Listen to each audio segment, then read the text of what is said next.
उत्तराधिकार का युद्ध। शाहजहां का उत्तराधिकारी कौन बनेगा, यानी शाहजहां के बाद बादशाह कौन बनेगा, इस बात का निर्णय युद्ध से हुआ। शाहजहां का मानना था कि वह अपने साम्राज्य का विभाजन अपने चारों पुत्रों में कर देगा। शाहजहां के 4 पुत्र थे, तो वह अपने साम्राज्य का विभाजन अपने चारों पुत्रों में करना चाहता था, लेकिन उसके पुत्रों में इस बात को लेकर सहमति नहीं बनी और अंततः उत्तराधिकार का फैसला युद्ध के माध्यम से हुआ, जिसे हम लोग उत्तराधिकार युद्ध के नाम से जानते हैं। कुल 5 युद्ध हुए इस उत्तराधिकार युद्ध में, और इन 5 युद्धों का जो क्रम है और वह कहाँ हुआ, किसके साथ हुआ, उसकी बात हम लोग करेंगे ही। शाहजहां के कुल 7 जीवित पुत्र पुत्रियां थीं, जिसमें से 4 पुत्र थे, 3 पुत्रियां थीं। उनका क्रम हम लोग पहले ही देख चुके हैं। शाहजहां के जो 7 जीवित पुत्र हैं वो उसकी सबसे प्रिय बेगम अर्जुमंद बानो से उत्पन्न हुए हैं। अर्जुमंद बानो से ये 7 पुत्र पुत्री उत्पन्न हुए थे। कुल 14 संतानें उत्पन्न हुई थी, जिसमें से 7 ही जीवित रहीं। इसमें जो पुत्रियां हैं वो अपने किसी न किसी भाई का उत्तराधिकार युद्ध में साथ दे रही हैं, यानी उसका समर्थन कर रही हैं। अब कौन किसका समर्थन कर रहा है उसको भी हम लोग देख लें। तो उत्तराधिकार युद्ध शाहजहां के जो जीवित पुत्र पुत्रियां हैं उसमें सबसे बड़ी जहांआरा थी। उसके बाद दारा शिकोह था। उसके बाद शाह शुजा का जन्म हुआ था। उसके बाद रोशन आरा थी। उसके बाद औरंगजेब का जन्म हुआ था। फिर मुराद बख्श का जन्म हुआ था। मुराद बख्श और सबसे छोटी गौहन आरा थी। गौहन आरा थी। तो ये जितने भी पुत्रियां हैं, तीनों पुत्रियां अपने समकालीन शाहजादों का समर्थन कर रही हैं, जो उससे हम उम्र हैं। जो तो जहांआरा दारा शिकोह का समर्थन कर रही हैं, रोशन आरा औरंगजेब का समर्थन कर रही हैं, गौहन आरा मुराद बख्श का समर्थन कर रही हैं। 1614 में जहांआरा का जन्म हुआ। 1615 में दारा शिकोह का। 1616 में शाह शुजा का। 1617 में रोशन आरा का। 1618 में औरंगजेब का। 1624 में मुराद बख्श का। 1631 में गौहन आरा का जन्म हुआ था, जिसमें जहांआरा दारा शिकोह का समर्थन कर रही हैं, रोशन आरा औरंगजेब का समर्थन कर रही हैं और गौहन आरा मुराद बख्श का समर्थन कर रही हैं। इस उत्तराधिकार युद्ध में ये जो 4 पुत्र हैं, सबसे बड़े दारा शिकोह, दूसरा शाह शुजा, तीसरे नंबर का पुत्र है औरंगजेब, चौथे नंबर का पुत्र है मुराद बख्श। इन चारों में 3 एक साहसी सेनानायक के रूप में अपने को प्रतिष्ठापित कर चुके थे, जिसमें दारा, औरंगजेब और मुराद बख्श। इनकी भूमिकाएं हम लोग आक्सियाना के अभियान और कंधार अभियान में देख चुके हैं। आक्सियाना में मुराद बख्श को सबसे पहले भेजा गया था, उसने बल्ख पर अधिकार कर लिया था। उसके बाद औरंगजेब को भेजा गया और इसी आक्सियाना अभियान के दौरान औरंगजेब युद्ध भूमि में ही अपने अश्व से उतरकर नमाज अदा किया था। तो यह घटना 2 चीज़ों को इंगित कर रही है। एक तो औरंगजेब के साहस की, युद्ध भूमि में उतरकर नमाज अदा करने का साहस, और दूसरा उसकी कट्टरपंथीता। कंधार अभियान के दौरान हम लोग देख चुके हैं कि 1649 में सबसे पहले औरंगजेब को कंधार विजय के लिए भेजा गया। फिर 1652 में दोबारा उसे भेजा गया। उसके बाद 1653 में दारा को भेजा गया था। हालांकि कंधार पर अधिकार नहीं हो पाया, लेकिन यह अभियान एक बड़ा ही दुरूह अभियान माना जाता है। तो ये तीनों एक साहसी सेनानायक के रूप में अपने को प्रतिष्ठापित कर चुके थे। लेकिन दारा शिकोह की जो इमेज बनी थी वह एक उदारवादी की इमेज थी। इसकी इमेज उदारवादी की थी। और औरंगजेब ने जो अपनी इमेज बना रखी थी वो कट्टरवादी की थी, कट्टरवादी की। यानी अधिकांश जो कट्टरपंथी उलेमा बने था वो औरंगजेब का साथ दे रहा था, और जो उदारवादी थे वो दारा शिकोह का साथ दे रहे थे। लेकिन ये दोनों एक अच्छे सेनानायक हैं, लेकिन फिर भी कूटनीतिक रूप से औरंगजेब अधिक सफल रहा, कूटनीतिक रूप से औरंगजेब अधिक सफल रहा, और अंततः औरंगजेब को ही इस उत्तराधिकार युद्ध में सफलता मिली। 1657 से शाहजहां बीमार रहने लगा। तब शाहजहां ने दारा शिकोह को अपनी ओर से शासन करने की जिम्मेदारी सौंपी थी। जब दारा शिकोह शाहजहां जब बीमार पड़ा था, उस समय ये जो चारों पुत्र हैं ये किसी न किसी सूबे के सूबेदार उस समय नियुक्त थे। तो कौन कहाँ का सूबेदार उस समय था? दारा शिकोह पंजाब का सूबेदार था, लेकिन राजधानी में ही रहता था शाहजहां के पास। शाह शुजा बंगाल का सूबेदार था। औरंगजेब दक्षिण का सूबेदार था, औरंगाबाद राजधानी बना के रह रहा था, और मुराद बख्श गुजरात का सूबेदार था। तो ये चारों, जिसमें से जब शाहजहां बीमार पड़ा तो उसके पास दारा शिकोह था, लेकिन ये तीनों उससे दूर थे। शाहजहां जब झरोखा दर्शन देना बंद कर दिया तो लोगों के बीच यह अफवाह फैली कि शाहजहां बहुत दिनों तक जीवित नहीं रहेगा। इस भ्रम को दूर करने के लिए कभी कभी वो झरोखा दर्शन करता था, लेकिन शासन करने में अपने को सक्षम न पाकर उसने दारा शिकोह को अपनी ओर से शासन करने की इजाजत दे दी थी।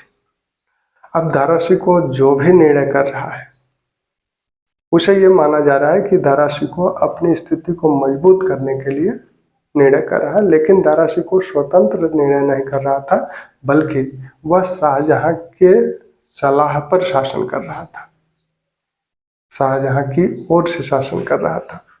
तो जब शाहजहां बीमार पड़ा तो इसके तीनों पुत्र उसको देखने के लिए आगरा की तरफ आए। शाहजहां दिल्ली से जलवायु में थोड़ा सा परिवर्तन के लिए आगरा आ गया था, आगरा ही रह रहा था। तो ये तीनों पुत्र उसे देखने के लिए आना चाहते थे, लेकिन शाहजहां ने तीनों को मना कर दिया था कि ऐसा है कि मैं ठीक हूँ, आने की आवश्यकता नहीं है।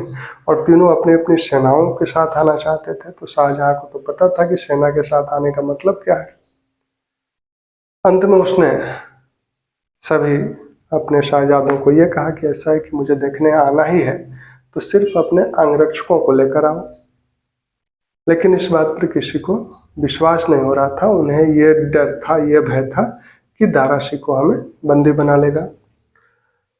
तो इन तीनों में सबसे पहले स्वयं को बादशाह घोषित किया शाह शुजा ने। तीनों में, औरंगजेब, मुराद और शाह शुजा में, तीनों में सबसे पहले अपने को बादशाह शाह शुजा ने घोषित किया। बादशाह घोषित करके आगरा की तरफ बढ़ा। औरंगजेब ने कभी भी, जब तक वो दिल्ली और आगरा पर अधिकार नहीं कर लिया, तब तक खुद को बादशाह नहीं घोषित किया। उसके बाद मुराद बख्श ने खुद को बादशाह घोषित किया था। तो सबसे पहले चारों पुत्रों में सबसे पहले बादशाह स्वयं को शाह शुजा ने घोषित किया, जो कि उस समय बंगाल का सूबेदार हुआ करता था। उसके बाद मुराद बख्श ने स्वयं को बादशाह घोषित किया। औरंगजेब ने अपने को बादशाह घोषित नहीं किया था। औरंगजेब सिर्फ ये कह रहा था कि मैं अपने बीमार पिता को देखने जा रहा हूँ, लेकिन पूरी तैयारी के साथ आ रहा था। दक्षिण से उसने बीजापुर और गोलकुंडा से जो भी धन वसूल सकता था वसूला। मीर जुमला को अपने पक्ष में किया। मीर जुमला को अपना गुरु भी वो कहता था। तो पूरी तैयारी के साथ वो आ रहा था। ये भी मुराद बख्श भी सूरत को लूट कर जो धन मिल सकता था उसको लेकर अपनी सेना को व्यवस्थित करके चल रहा था। सबसे पहले जो संघर्ष हुआ, जो उत्तराधिकार युद्ध में जो 5 युद्ध हुए, सबसे पहला जो युद्ध हुआ वह शाह शुजा के साथ ही हुआ। तो 5 युद्धों का क्रम जो कि अक्सर पूछा जाता है, तो 5 युद्धों का जो क्रम है वो है: पहला युद्ध बहादुरपुर का युद्ध, बहादुरपुर का युद्ध। दूसरा युद्ध जिसे धर्मत के युद्ध के नाम से जाना जाता है, धर्मत का युद्ध। तीसरा युद्ध सामूगढ़ का युद्ध, सामूगढ़ का युद्ध, इसे निर्णायक युद्ध माना जाता है। चौथा युद्ध खजुआ का युद्ध, खजुआ का युद्ध। पांचवा युद्ध देवराई का युद्ध, देवराई का युद्ध, देवराई का युद्ध। बहादुरपुर का युद्ध फरवरी 1658 में हुआ। धर्मत का युद्ध अप्रैल 1658 में हुआ। सामूगढ़ का युद्ध 8 जून 1658 को हुआ। और खजुआ का युद्ध जनवरी 1659 में हुआ। और देवराई का युद्ध मार्च 1659 में हुआ, मार्च 1659 में हुआ। तो युद्धों का क्रम यह है, पहले बहादुरपुर, फिर धर्मत, फिर सामूगढ़, फिर खजुआ, फिर देवराई का युद्ध। अब ये कहाँ हुआ था? बहादुरपुर, यह बनारस के पास है, तो यह युद्ध बनारस के पास हुआ था। धर्मत, यह उज्जैन के पास है। सामूगढ़, यह आगरा के पास है। खजुआ इलाहाबाद के पास है। और देवराई अजमेर के पास है, अजमेर के पास है। अब ये युद्ध किनके बीच हुए थे? बहादुरपुर का जो युद्ध हुआ था वह शाह शुजा जब आगरा की तरफ आ रहा था, तो उसे रोकने के लिए शाहजहां ने दारा शिकोह के बड़े पुत्र सुलेमान शिकोह और आमेर के राजा जय सिंह को भेजा। तो यह युद्ध शाह शुजा और सुलेमान शिकोह तथा जय सिंह के बीच हुआ, जिसमें शाहजहां पराजित हुआ, वह बंगाल की तरफ भाग गया। तो बहादुरपुर का युद्ध किसके बीच हुआ? शाह शुजा और दारा के जो सबसे बड़े पुत्र थे सुलेमान शिकोह, और उनके साथ आमेर के शासक जय सिंह भेजे गए थे। तो शाह शुजा और सुलेमान शिकोह तथा जय सिंह के बीच ये युद्ध हुआ, जिसमें शाह शुजा पराजित हुआ और उसे अंततः बंगाल की तरफ भागना पड़ा। धर्मत का युद्ध, जब औरंगजेब और मुराद की सेना आगरा की तरफ आ रही थी, तो इस सेना को रोकने के लिए शाहजहां ने जिनको भेजा था, जिन सेना नायकों को भेजा था, उनके बीच ये युद्ध हुआ। और वो सेना नायक थे मारवाड़ के शासक जसवंत सिंह और कासिम खां। मारवाड़ के शासक जसवंत सिंह और कासिम खां को औरंगजेब और मुराद की सेना को रोकने के लिए भेजा गया था। और उसी दौरान धर्मत, उज्जैन के पास धर्मत नामक स्थान पर यह युद्ध हुआ, जिसमें जसवंत सिंह और कासिम खां की जो शाही सेना थी वो पराजित हुई थी। और जसवंत सिंह वहाँ से अपने राज्य मारवाड़ चले गए थे, जहाँ यही वह अवसर है जहाँ उनकी रानी ने किले में प्रवेश करने से मना कर दिया था। उनका मानना था कि युद्ध भूमि में पीठ दिखाकर आए हैं, इसलिए यह राजपूत परंपरा नहीं है। सामूगढ़ का युद्ध, जो कि एक निर्णायक युद्ध माना जाता है, सबसे निर्णायक युद्ध माना जाता है, इसमें पहली बार दारा शिकोह भाग लिया। यह युद्ध दारा शिकोह और औरंगजेब तथा मुराद के बीच लड़ा गया, जिसमें दारा शिकोह की पराजय हुई और दारा शिकोह भागकर दिल्ली गया। दिल्ली से फिर लाहौर की तरफ भाग गया। वह शाहजहां से नहीं मिल पाया, शर्म के मारे शाहजहां से वो नहीं मिल पाया था। खजुआ का युद्ध, फिर शाह शुजा, क्योंकि शाह शुजा अभी जीवित है और शाह शुजा को औरंगजेब समाप्त करना चाहता है। तो खजुआ का युद्ध हुआ शाह शुजा और औरंगजेब के बीच। इस युद्ध के बाद सामूगढ़ युद्ध के पश्चात औरंगजेब ने मुराद को निपटा दिया। दरअसल मुराद से औरंगजेब ने संधि की थी। मुराद स्वयं को बादशाह घोषित करके आगरा की तरफ आ रहा था। औरंगजेब भी आगरा की तरफ आ रहा था, लेकिन अपने को बादशाह नहीं घोषित किया था। वो सिर्फ इतना कह रहा था कि मैं अपने बीमार पिता को देखने जा रहा हूँ। तो औरंगजेब ने मुराद से कहा कि ऐसा है कि हम दोनों लोग मिलकर दारा शिकोह को पराजित करें, क्योंकि उनका मानना था कि शाहजहां दारा शिकोह को अपना उत्तराधिकारी घोषित कर दिया है। दारा शिकोह को शाहजहां अपना उत्तराधिकारी घोषित कर दिया है, ऐसा इन तीनों शहजादों का मानना है। लेकिन शाहजहां ने अपनी बीमार अवस्था में सिर्फ अपनी ओर से शासन करने का अधिकार दारा शिकोह को दिया था। तो मुराद बख्श को औरंगजेब ने अपनी ओर मिलाया, उससे यह कहा कि हम दोनों लोग मिलकर यह युद्ध लड़ें, दारा शिकोह को पराजित करें। उसके पश्चात मैं तुम्हें लाहौर, सिंध, कश्मीर का क्षेत्र दे दूंगा, जहां तुम स्वतंत्र शासक के रूप में कार्य करना। शेष साम्राज्य पर मेरा अधिकार होगा, मैं जैसे चाहूं वैसे शाह शुजा से संधि करूंगा और 1/3 भाग जो खजाना होगा उसका 1/3 भाग आपको मिलेगा, शेष मुझे मिलेगा 2/3 भाग। इसी बात पे दोनों में रजामंदी हुई थी और दोनों साथ मिलकर लड़ रहे थे। जब सामूगढ़ का युद्ध हुआ, जिसमें औरंगजेब और मुराद की सम्मिलित सेना विजयी हुई, उसके बाद आगरा पर अधिकार औरंगजेब ने किया और आगरा पर अधिकार करके वह दिल्ली की तरफ बढ़ा। इसी आगरा पर अधिकार करने के दौरान औरंगजेब, क्योंकि शाहजहां ने किले के फाटक को बंद करवा दिया था, अंत में जहांआरा की मध्यस्थता से शाहजहां औरंगजेब में एक समझौता हुआ। औरंगजेब शाहजहां ने फाटक को खुलवा दिया और औरंगजेब शाहजहां से मिलने आ रहा था, तभी उसके हाथ एक पत्र लग गया। उस पत्र में शाहजहां ने दारा शिकोह को पत्र लिखा था और उस पत्र से यह स्पष्ट था कि शाहजहां का झुकाव दारा शिकोह की ओर है।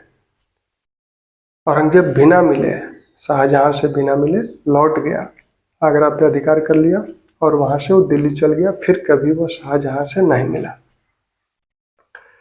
इसी बीच उसने मुराद बख्श को निपटा दिया। मुराद बख्श को शिकार के बहाने ले गया, शराब पिला के उसे बंदी बना लिया गया और उसे समाप्त कर दिया। बर्नियर कहते हैं कि औरंगजेब ने मुराद से ये कहा था कि ऐसा है कि दारा शिकोह को हम लोग पराजित कर देते हैं सम्मिलित रूप से, उसके बाद हमें राजपाट से कोई मतलब नहीं है, मैं संत बन जाऊंगा, मुझे मक्का जाना है, तुम अपना शासन करना। शाहजहां और दारा शिकोह भी औरंगजेब को ढोंगी मानते हैं। औरंगजेब ने अपनी जो छवि बनाई थी वो एक कट्टरपंथी की बनाई थी। बुरहानपुर के जो सूफी संत थे बुरहानुद्दीन, उनका आशीर्वाद उसने प्राप्त किया था। अब्दुल लतीफ का भी उसे आशीर्वाद प्राप्त था। तो इस तरह से उसने मुराद को निपटा दिया। अब बचे शाह शुजा। तो शाह शुजा को खजुआ युद्ध में निपटा दिया गया।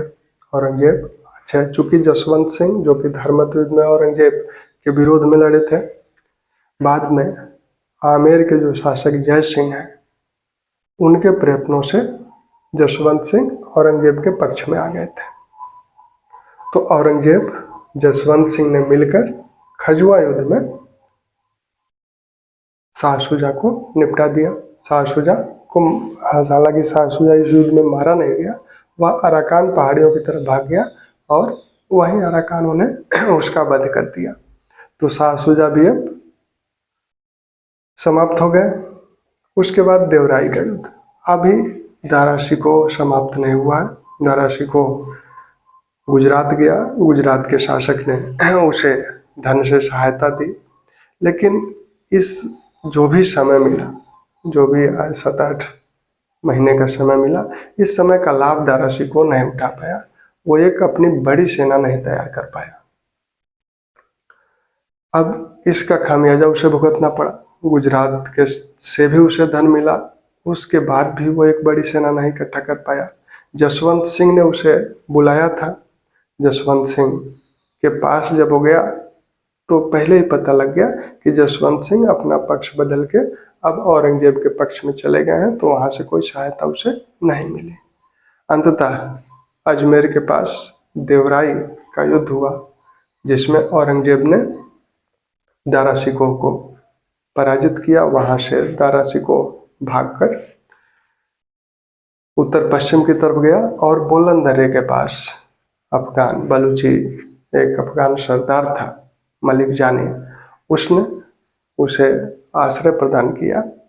इसी समय उसकी जो पत्नी थी नादिरा बेगम, उसका निधन हो गया। दारा शिकोह भी बीमार पड़ गया। तो मलिक जानी ने उसे आश्रय दिया, लेकिन मलिक जानी ने उसे धोखा दिया। वह बीमार पड़ गया तो मलिक जानी को भी लगा कि अब यह बादशाह तो बन नहीं सकता और हमें औरंगजेब का कोप भाजन बनना पड़ेगा संभवतः। इसलिए उसने दारा शिकोह और उसके छोटे पुत्र सिपीहर शिकोह को औरंगजेब के हवाले कर दिया और औरंगजेब ने उसे दारा शिकोह को अपमानित करके पूरे नगर में घुमाया और उस पर विधर्मी होने का आरोप लगा। हालांकि दानिशमंद खां ने उसके मृत्युदंड का विरोध किया था, लेकिन रोशन आरा और शाइस्ता खां ने उसका समर्थन किया था कि दारा शिकोह को मृत्युदंड दे दिया जाए विधर्मी घोषित करके। अब विधर्मी कैसे घोषित किया जाए, तो औरंगजेब ने एक विशेष न्याय समिति बनाई। उस समिति ने जांच की और उसे विधर्मी घोषित करके दारा शिकोह को मृत्युदंड दे दिया गया। तो इस प्रकार से इस उत्तराधिकार युद्ध में अंततः औरंगजेब सफल रहा।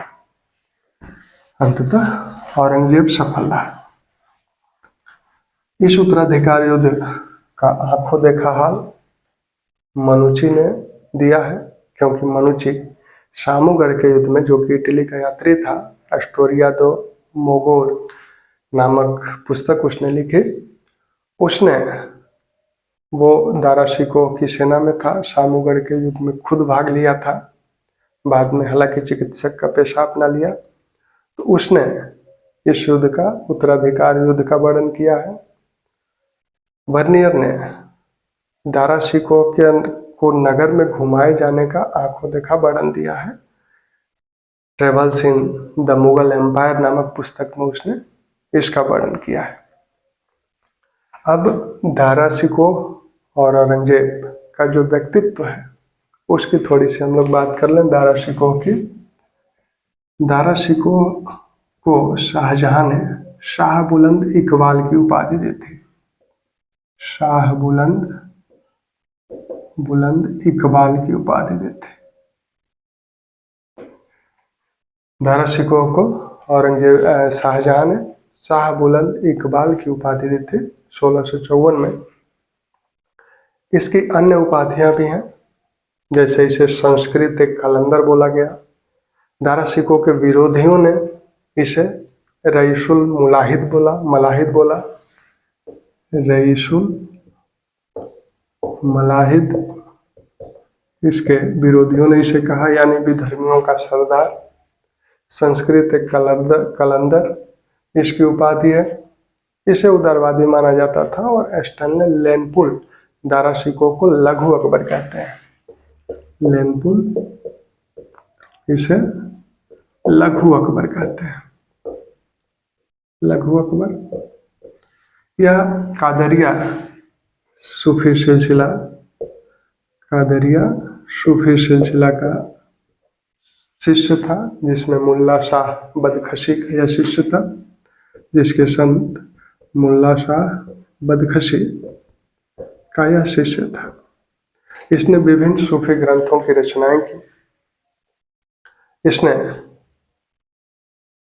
जो विभिन्न, क्योंकि ये हिंदुओं और मुस्लिमों के बीच समन्वय स्थापित करने पर बल दे रहा था, इसने भगवत गीता योग वशिष्ठ का फारसी अनुवाद कराया।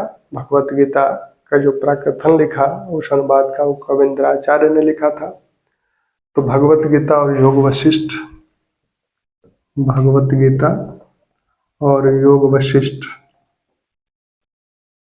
वशिष्ठ का इसने फारसी अनुवाद कराया। इसके साथ मजमा उल बहरैन की रचना की गई, जो कि वेदों की ऋचाओं का संकलन है। तो इसके द्वारा अन्य जो रचनाएं की गई, जिससे इसे संस्कृत एक कलंदर कहा गया। मजमा उल बहरैन, जिसमें वेदों की ऋचाओं का संकलन है। वेदों की ऋचाओं का संकलन है। इसी तरह से इसने सिर अकबर की रचना, जिसमें 52 का संकलन है। सीरे अकबर में 52 उपनिषदों का फारसी अनुवाद है। उपनिषदों का फारसी अनुवाद है ये, फारसी अनुवाद। इसने सफीनतुल औलिया, सकीनतुल औलिया जैसे सूफी ग्रंथों की रचना की। सफीनतुल औलिया में कादरिया सिलसिले के सूफी संतों का विवरण है। सकीनतुल औलिया में अन्य सूफी सिलसिलों का विवरण है। इसी प्रकार इसने रिसाल ए हकनुमा, जिसमें विभिन्न सूफी पद्धतियों का वर्णन है। तो सफीनतुल औलिया, सफीनतुल औलिया, उलौलिया, सकीनतुल औलिया, सकीनतुल औलिया, उल औलिया, रिसाल ए हकनुमा, रिसाल ए हकनुमा जैसी रचनाएं इसके द्वारा की गई। हसरत उल आरिफीन, जिसमें विभिन्न संतों की वाणियों का संग्रह है। हसनत उल आरिफीन नाम से, हसनत उल आरिफीन, आरिफीन नाम से, हसनत उल आरिफीन नाम से जो रचना की गई, इसमें विभिन्न संतों की वाणियों का उल्लेख है। तो ये सारी रचनाएं दारा शिकोह की मानी जाती हैं। दारा शिकोह का समर्थन जहारा कर रही थी, और जहारा को शाहजहां ने साम्राज्य की प्रथम महिला की उपाधि दी थी। जहारा को शाहजहां ने प्रथम महिला की उपाधि दी थी, और इस उपाधि को औरंगजेब भी समाप्त नहीं किया, रहने दिया। यानी जब तक ये जीवित रही तब तक साम्राज्य की प्रथम महिला मानी जाती रही। शाहजहां की सेवा शुश्रूषा 1658 में औरंगजेब ने अपना 2 बार राज्याभिषेक कराया। एक तो 1658 में, दूसरा जून 1659 में। सामूगढ़ के युद्ध के बाद उसने पहला राज्याभिषेक आगरा में कराया, दूसरा उसने दिल्ली में अपना राज्याभिषेक कराया। शाहजहां को बंदी बना लिया गया। शाहजहां के जीवित रहते ही औरंगजेब बादशाह बना। शाहजहां अपना शेष जीवन 1666 तक, 1666 में उसका निधन हुआ, वह आगरा किले के शाहबुर्ज में रहकर बिताया। और जहां आरा भी शाहजहां के साथ ही रही। शाहजहां की सेवा शुश्रूषा का कार्य जहां आरा द्वारा ही किया गया था। जहां आरा मखफी नाम से कविताएं लिखती थी, मखफी नाम से कविताएं लिखती थी। और दारा शिकोह जो रचनाएं करता था वो कादरी नाम से करता था। दारा शिकोह की जो रचनाएं हैं वो कादरी नाम से है, और जहां आरा जो कविताएं लिखती थी वो मखफी नाम से। जहां आरा को सूरत का राजस्व दिया गया था, यानी सूरत का राजस्व जहां आरा के को खर्चे के लिए मिलता था। बाद में 1681 में जब जहां आरा का निधन हुआ, तब औरंगजेब द्वारा इन्हें साहिबा तुज जमानी की उपाधि दी गई थी। साहिबा तुज जमानी, साहिबा तुज जमानी की उपाधि जहां आरा को दी गई थी। यह उपाधि किसने दी थी? औरंगजेब ने दी थी, औरंगजेब ने दी थी। ठीक, तो ये दोनों लोग कादरिया सिलसिले के शिष्य थे। कादरिया सिलसिले के जो सूफी संत थे, मुल्ला शाह बदखशी, उनकी शिष्यता जहां आरा ने भी ग्रहण की थी और दारा शिकोह ने भी ग्रहण की थी। एक इतिहासकार हैं लेनपुल, जो दारा शिकोह को लघु अकबर कहते हैं। दूसरे इतिहासकार हैं स्लीमैन। उनका मानना है कि यदि दारा जीवित रहता और दारा अगर हिंदुस्तान का बादशाह बना होता, तो हिंदुस्तान की शिक्षण पद्धति और हिंदुस्तान का राज्य का स्वरूप कुछ दूसरा ही होता। तो ये सब एक तरह से आकलन की बातें हैं। दारा शिकोह के उदारवादी चरित्र को देखते हुए ऐसा कहा जाता है कि अगर दारा शिकोह बादशाह बना होता तो हिंदुस्तान का स्वरूप कुछ दूसरा होता। औरंगजेब ने जो कट्टरपंथिता अपनाई, शायद वो साम्राज्य में कट्टरपंथिता को नहीं अपनाया होता, कट्टरपंथिता को बढ़ावा नहीं दिया गया होता। जहांआरा का जब निधन हुआ तो इसे निजामुद्दीन औलिया के मकबरे में दफना दिया गया। तो जहांआरा को कहाँ दफनाया गया? निजामुद्दीन औलिया के मकबरे में। निजामुद्दीन औलिया के मकबरे में इन्हें दफना दिया गया। 1681 में इनका निधन हुआ। 1666 में शाहजहां का निधन हुआ।